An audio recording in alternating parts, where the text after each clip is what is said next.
Selon le réquisitoire détaillé, le ministre est accusé d'avoir contourné les procédures de passation des marchés publics en attribuant un contrat de 19 millions USD à la société Zio Construction Sahel, créée en mars 2024. Les fonds Easy de Frivayo, fonds de réparation des indemnisations des victimes des activités illicites de l'Ouganda RDC, auraient été virés sur les comptes de cette entreprise sans appel d'offres régulier. Une entorse flagrante aux règles de transparence, a souligné le rapporteur Jacques Njoli devant l'hémicycle. En réponse, le président de l'Assemblée nationale, Vital Kamerhe, a annoncé la création d'une commission spéciale chargée d'auditionner Costa Mutamba.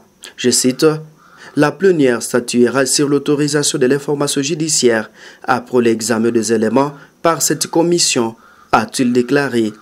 Précisa que les groupes parlementaires devront désigner les représentants de ce jeudi.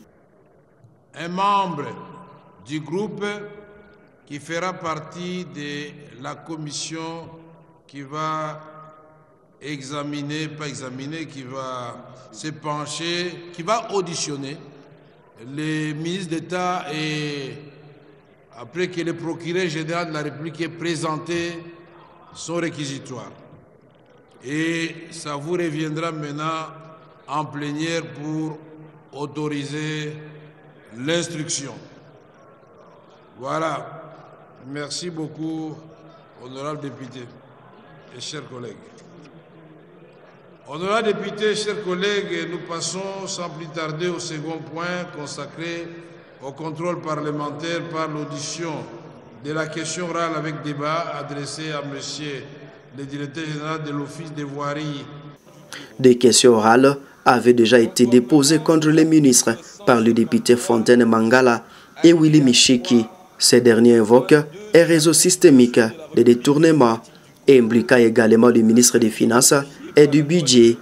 Une correspondance de la CNRS citée à CEAS confirme le transfert de 19 millions USD vers Zio Construction malgré l'absence de contrats validés. Face aux accusations, Costa Mutamba a défendu un projet essentiel pour désengorger les prisons de l'Est.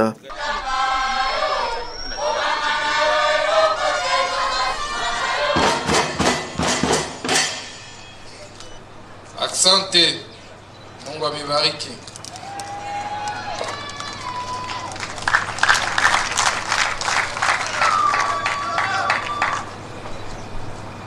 Messieurs l'ambassadeur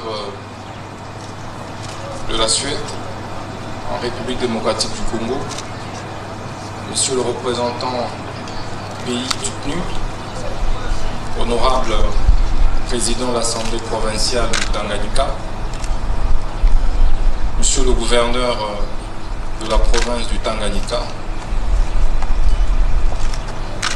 honorables députés provinciaux,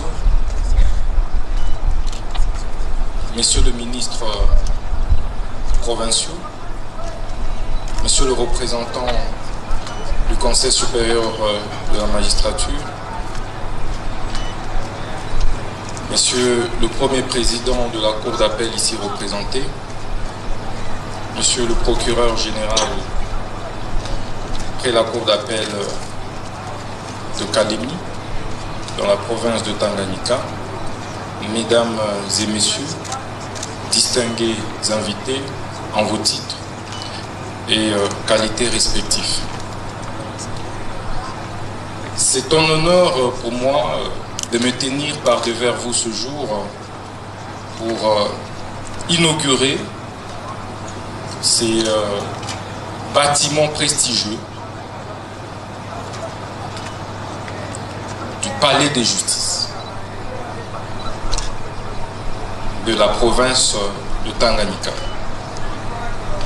Ce palais qui est financé par le Royaume de Suède, mais dont les travaux ont été suivis plutôt par le PNUD, mais réalisés par un entrepreneur congolais.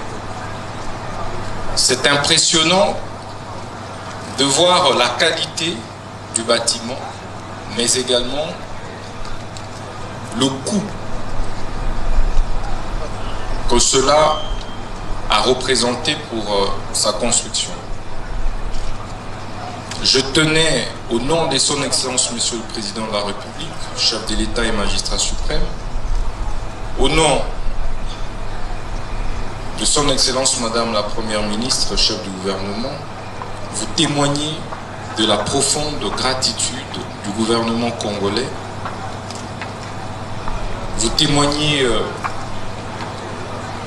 de ses sincères remerciements pour l'édification de cette grande œuvre qui restera à jamais dans notre histoire judiciaire congolaise. Mais également vous rassurer de l'accompagnement sans faille du gouvernement congolais pour la suite de projets de construction des infrastructures, mais également d'appui à la réforme de notre système judiciaire. Je vais également vous demander de ne pas vous arrêter là. C'est de poursuivre l'implémentation du même type de projet partout ailleurs sur l'ensemble du pays. Déjà, j'ai reçu les instructions du magistrat suprême pour implémenter le même type de construction dans 3 provinces. Et c'est sur financement du gouvernement, à savoir la province du Kassa oriental, la province de Lomami, mais également la province du Sankourou. Je voudrais ici également solliciter votre accompagnement technique pour doter les autres provinces qui restent encore des infrastructures judiciaires de ce type. C'est ici également les lieux d'inviter les magistrats du haut de la province de Tanganyika à bien tenir cet ouvrage, à bien l'entretenir, pour éviter les fissures, pour éviter qu'il soit délabré dans les jours, dans les semaines, dans les mois qui suivent. Le gouvernement, par l'entremise du PNUD et la coopération avec la Suède, vous a construit cet édifice et vous revient maintenant de pouvoir l'entretenir. Il ne faudrait donc pas attendre que le ministre de la Justice revienne ici, que le gouverneur de province revienne pour entretenir cette grandiose œuvre. Mais que ces palais puissent aider également à améliorer la qualité de notre justice. Pour que le peuple du Tanganyika, le peuple congolais puisse se retrouver dans la distribution de la justice ici à Kalemi et ici dans la province du Tanganyika. Il ne faudrait donc pas que le peuple évite de fréquenter ce palais.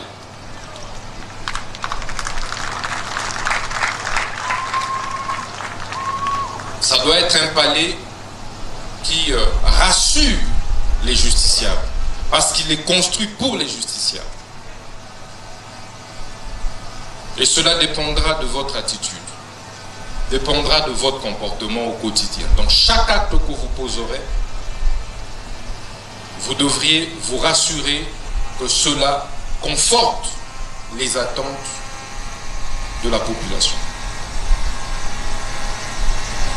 Ce palais doit donc constituer l'abri pour ceux dont les familles n'ont pas de nom, comme on dit. Pour ceux qui n'ont pas des moyens financiers pour affronter la justice. Ce palais devait être l'abri pour les plus faibles et non que pour les forts.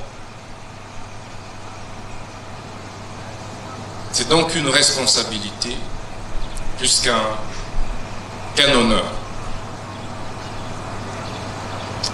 Je puis vous rassurer que le gouvernement de la République va continuer à vous accompagner pour qu'au-delà de ce palais, il soit construit ou aménagé d'autres infrastructures judiciaires et pénitentiaires. à savoir la prison centrale des Kalemi, qui est dans un état de délabrement le plus avancé, avec une surpopulation carcérale incommensurable. Nous allons donc travailler à créer l'équilibre pour que les justiciables ou les condamnés qui le seront par ce palais puissent trouver où être incarcérés.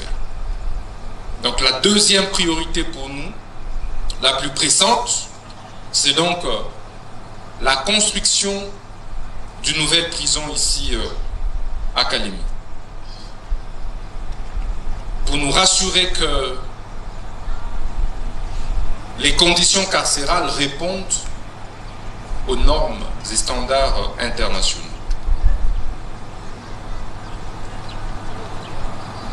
Distingués invités, je tiens sincèrement à vous remercier pour cette grandiose œuvre.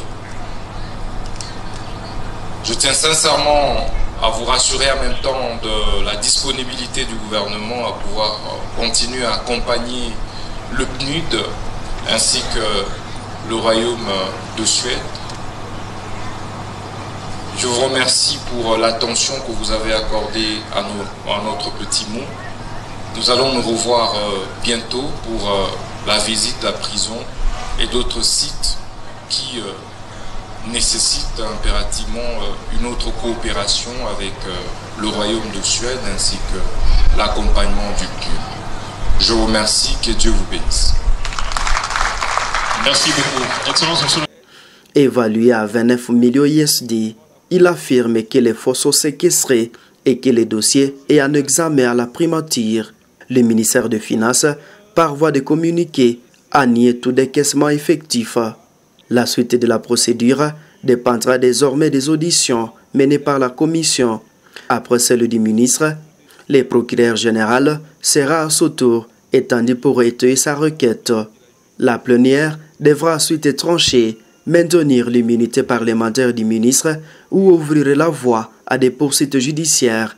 Une décision lourde de conséquences alors que l'opinion publique congolaise exige davantage de redevabilité dans la gestion des deniers publics.